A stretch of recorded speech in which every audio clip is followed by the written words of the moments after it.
नमस्कार दोस्तों, कैसे आप सभी लोग। उम्मीद करता हूँ आप सभी लोग जहाँ पर भी होंगे बढ़िया होंगे और स्वस्थ होंगे। समुच्चय का हमारा ये चौथा लेक्चर है। पहला लेक्चर हमारा था इंट्रोडक्शन, दूसरा लेक्चर हमारा था रोस्टर एंड समुच्चय निर्माण विधि, तीसरा लेक्चर था हमारा एक्सरसाइज 1.1 यानी कि प्रश्नावली पहली। ये हमारा चौथा लेक्चर है। चौथे लेक्चर में हम टोटल 3 पॉइंट को समझेंगे जो कि अगले प्रश्नावली के लिए हमारे उपलब्ध हैं। मतलब जो हमारी दूसरी प्रश्नावली है वो किस टॉपिक के ऊपर बनी है उसको हम चौथे लेक्चर में समझेंगे, यानी कि इस क्लास में हम उसको समझेंगे। ठीक है, इसमें टोटल 3 टॉपिक हमें समझने हैं। पहला टॉपिक हमारा है, ध्यान दीजिए, पहला टॉपिक हमारा है रिक्त समुच्चय। कौन सा है? रिक्त समुच्चय, जिसको हम बोलते हैं इंग्लिश में द एम्प्टी सेट। क्या बोलते हैं? The empty set. ठीक ना। दूसरा टॉपिक हम समझेंगे परिमित और अपरिमित समुच्चय। ठीक ना, जिसको हम इंग्लिश में बोलते हैं फाइनाइट एंड इनफाइनाइट सेट। ठीक ना। और तीसरा टॉपिक हमारा रहेगा, तीसरा पॉइंट हमारा है समान समुच्चय। समान समुच्चय, जिसको हम इंग्लिश में बोलते हैं equal set. Equal set. Clear ना। देखिए, इसी 3 टॉपिक के ऊपर हमारी एक्सरसाइज 1.2 यानी कि इस चैप्टर की दूसरी प्रश्नावली है। क्लियर हो गया ना। देखिए, हम आपको साथ ही साथ एक्सरसाइज भी कराते चले जा रहे हैं, क्योंकि देखिए जो टॉपिक आप समझेंगे और जिस टॉपिक के ऊपर हमारा क्वेश्चन बना है, टॉपिक भी हम आपको समझा रहे हैं और क्वेश्चन भी हम आपको समझा रहे हैं। तो इससे क्या होगी कि आपको टॉपिक भी समझ में आ जाएगा, क्वेश्चन भी समझ में आ जाएगा और आसान भी हो जाएगा आप सभी लोगों के लिए ये चैप्टर। ठीक ना। बाकी जब हम इसका रिवीजन करवाएंगे तब हम उसको साथ में लेके चलेंगे, सब कुछ साथ में। ठीक ना। क्लियर हो गया आप सभी लोगों का ना। चलिए अब स्टार्ट करें। देखिए, पहले हम समझेंगे रिक्त समुच्चय, जिसको बोलते हैं द एम्प्टी सेट। क्या बोलते हैं? The empty set. रिक्त मतलब क्या होता है? खाली होता है, सभी को पता है। रिक्त मतलब क्या होता है? खाली। खाली क्या मतलब? खाली जैसे कि कोई, देखिए क्वेश्चन भी आता है कि मान लीजिए कोई क्वेश्चन दे दिया गया है, भारत देश का प्रधानमंत्री कौन है। ठीक ना, बीच में गैप दे दिया गया डॉट डॉट करके, तो उसमें भरना है श्री नरेंद्र मोदी जी। ठीक ना। तो ये जो खाली स्थान छोड़ दिया जाता है ना, यही हमारा होता है द एम्प्टी सेट, यानी कि रिक्त समुच्चय। रिक्त समुच्चय भरिए मतलब खाली स्थान भरिए। क्वेश्चन आता है ना कई बार, तो यही हमारा होता है। ठीक ना।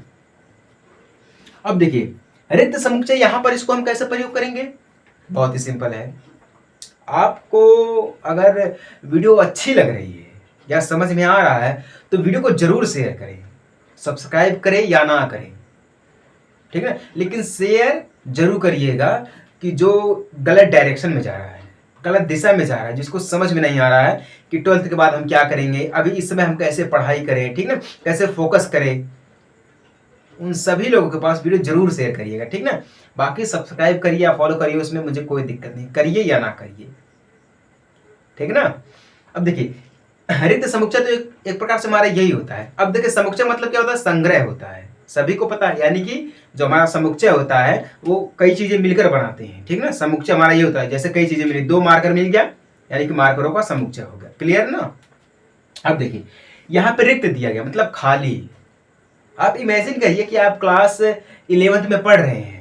ठीक ना, क्लास 11th में पढ़ रहे हैं। बहुत सारे जो बच्चे हैं इस वीडियो को देख रहे हैं, इस क्लास को सुन रहे हैं, तो हालांकि 11th के भी हो सकते हैं, 9th के भी हो सकते हैं, 12th के भी हो सकते हैं, किसी भी क्लास के हो सकते हैं, या कोई भी हो सकता है। मैं तो देख नहीं रहा हूँ कि कौन हमारी वीडियोस को देख रहा है, समझ रहा है? बस इमेजिन कर सकता हूँ मैं भी। तो आप भी इमेजिन करिए कि मान लीजिए आप क्लास 11th में पढ़ रहे हैं। ठीक है, तो क्लास 11th के जितने भी स्टूडेंट रहेंगे, क्लास, ठीक ना, क्लास 11th के जितने भी स्टूडेंट रहेंगे स्टूडेंट, ठीक ना। जितने भी स्टूडेंट रहेंगे सभी को हम गिन सकते हैं। क्या कर सकते हैं? गिन सकते हैं, ठीक ना। ये क्या है? बराबर है, ठीक है ना। गिन सकते हैं इसको है। जब हम इसको गिन सकते हैं तो ये हमारा रिक्त समुच्चय नहीं रहेगा। अब आप ये बोलोगे सर ये क्या हो गया, रिक्त समुच्चय कैसे नहीं रहेगा? अब देखिए यहाँ पे मेन चीज यहाँ पे शुरू होती है। अब मान लीजिए आप इमेजिन फिर से करिए कि आप क्लास 10th और 12th दो क्लास में जाते हैं, 11th में नहीं, क्लास 10th और 12th। क्या एक बच्चा दो क्लास में पढ़ सकता है? स्वाभाविक है कि नहीं पढ़ सकता भैया। एक बच्चा एक ही क्लास में पढ़ सकता है, दूसरी क्लास में नहीं पढ़ सकता है। एक ही साथ एक ही क्लास में पढ़ेगा। क्लियर ना? तो यहां पे आप समझिए, अब क्लास 10th हमारा है, ठीक ना, क्लास 12th हमारा है। एक बच्चा है रोहन नाम का, ठीक ना। तो ये क्लास 10th में भी पढ़ सकता है, क्लास 12th में भी पढ़ सकता है। ये गलत है। सिर्फ एक ही क्लास में पढ़ेगा, या तो वो 10th में पढ़ेगा या तो वो 12th में पढ़ेगा। क्लियर? ध्यान दीजिएगा, बहुत बढ़िया समझाएंगे बहुत बढ़िया तरीके से। या तो वो 10 में पढ़ेगा या तो वो 12 में पढ़ेगा। क्लियर ना? एक ही साथ दोनों क्लास में ये नहीं पढ़ सकता, नॉट इक्वल। एक ही साथ ये दोनों क्लास में नहीं पढ़ सकता है। जब ये नहीं पढ़ सकता तो जो खाली हो जाएगा, मतलब ये खाली स्थान है, या तो इसमें 12 में पढ़ेगा या तो ये 10 में पढ़ेगा। यही हमारा क्या होता है? रिक्त समुच्चय होता है, ठीक ना। अब एग्जांपल और एक ले लीजिए। मान लीजिए अपने पास दिया गया है 1 less than x less than 2, ठीक ना। क्या दिया गया है? 1 less than x less than 2 दिया गया, मझले ब्रैकेट में करके दिया गया, ठीक ना। यहाँ पे देखिए एक विषम संख्या के रूप में प्राकृतिक संख्या x तो हमारा, ठीक ना। क्या ये हमसे पूछ रहा है a इक्वल, क्या ये जो हमारा a समुच्चय दिया गया है, क्या ये रिक्त समुच्चय है? क्या ये रिक्त समुच्चय नहीं है? तो अब ध्यान दीजिएगा, यहाँ पे देखिए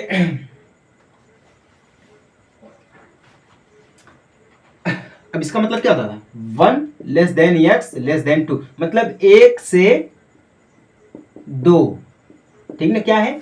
1 से 2 है। जब 1 से 2 है, 1 और 2 के बीच में कितने का गैप है? 1 का गैप है। कितने का गैप है? 1 का गैप है। या तो वह 1 रहेगा या तो वह 2 रहेगा, ठीक ना।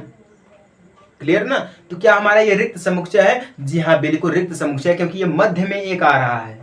कहां पे है? मध्य में हमारा 1 आ रहा है। जब मध्य में कोई प्राकृतिक संख्या नहीं रहेगी, ठीक है, कोई प्राकृतिक संख्या नहीं रहेगी, तो ये हमारा क्या हो जाएगा?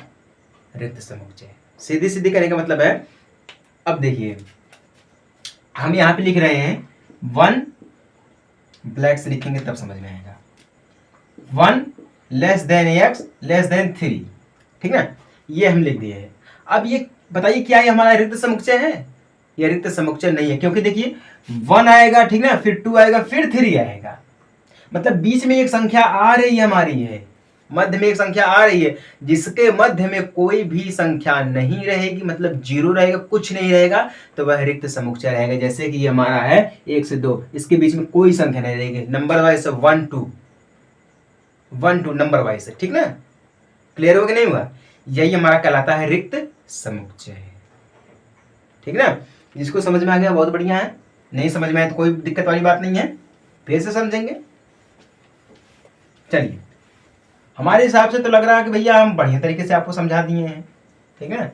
बाकी आप अपना ओपिनियन जरूर दीजिएगा कि समझ में आया कि नहीं आया। अगर समझ में आ गया है तो प्लीज वीडियो को शेयर कर दीजिएगा, अगर नहीं समझ में आया है तो कोई दिक्कत वाली बात नहीं है। अब दूसरा पॉइंट हमारा क्या था?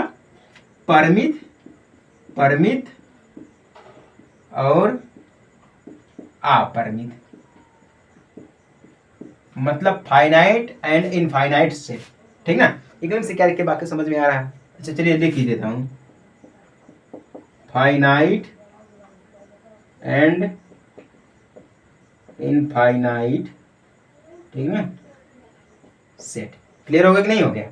देखिए, परिमित और अपरिमित, बहुत ही आसान भाषा में आपको समझाने का प्रयास कर रहा हूं, ध्यान दीजिएगा। परिमित, सबसे पहले हम परिमित को समझ लेते हैं। परिमित मतलब क्या होता है? देखिए पहले तो इसकी डिफिनेशन समझ लेते हैं। जिसको हम गिन सकते हैं, जो निश्चित है वह परिमित है। परिमित मतलब निश्चित,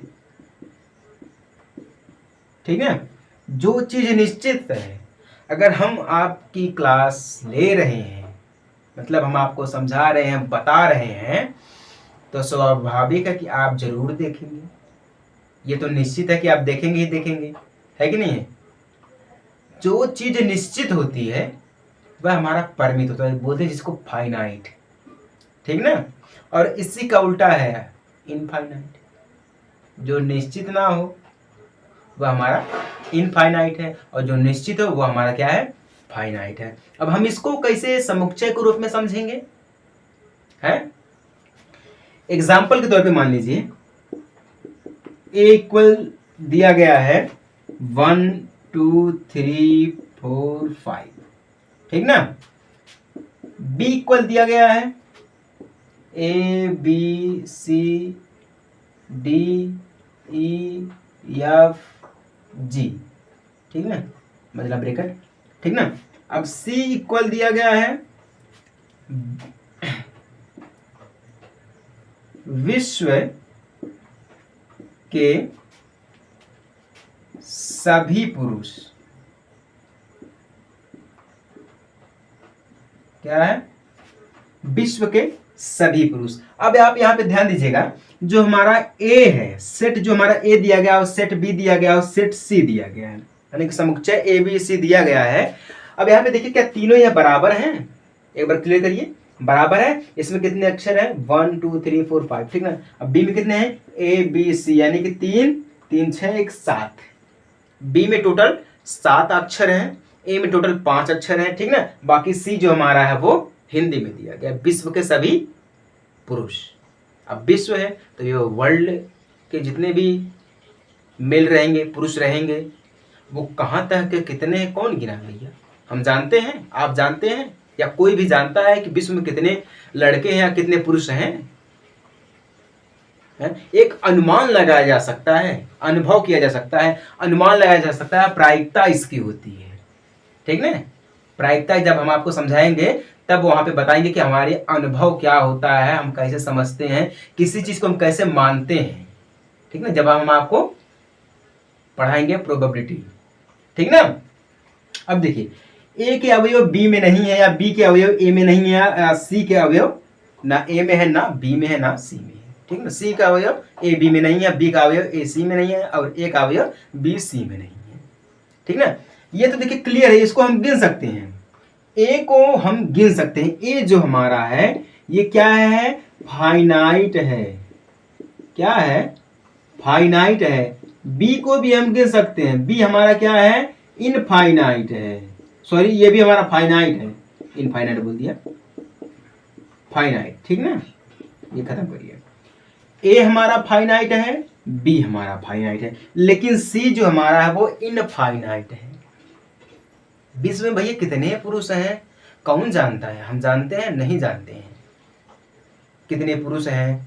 भारत देश की बात की जाए तो भारत देश में पुरुष को लोग लगभग में आंकड़ा लगा लेते हैं, लेकिन विश्व में कैसे आंकड़ा लगाएंगे, नहीं लग पाएगा भैया, विश्व में आंकड़ा भी हमारा यह नहीं लग पाएगा। क्लियर हो गया कि नहीं हो गया। ये तो हमारा रहा परिमित और अपरिमित।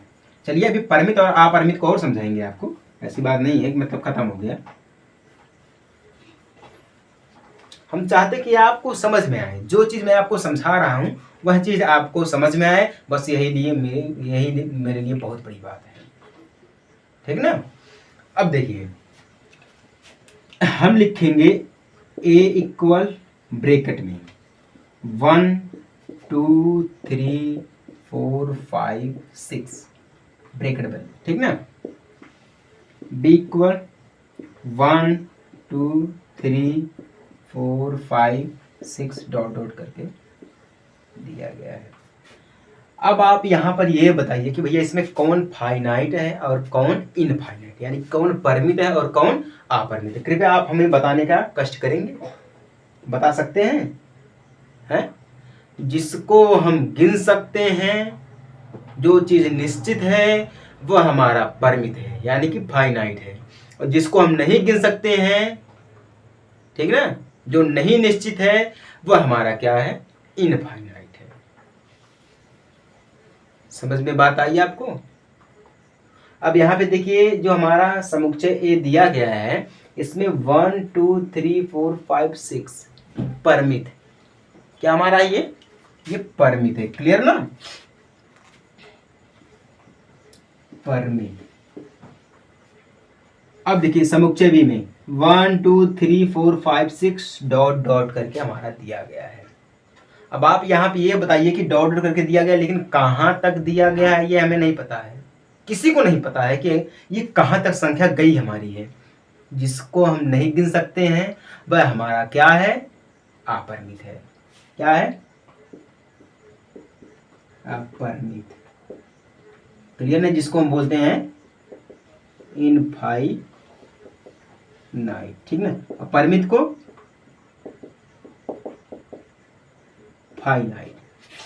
क्लियर हो गया कि नहीं हो गया? ऐसे हम करते रहते, ठीक ना। अब अपरिमित की बात की जाए, अपरिमित एक और देख लीजिए, सी इक्वल डॉट डॉट करके 100 200 300 डॉट डॉट करके दिया गया है। ये भी हमारा एक अपरिमित है। ये नहीं मतलब पहले डॉट डॉट करके दिया गया तो ये कुछ और हो जाएगा, नहीं।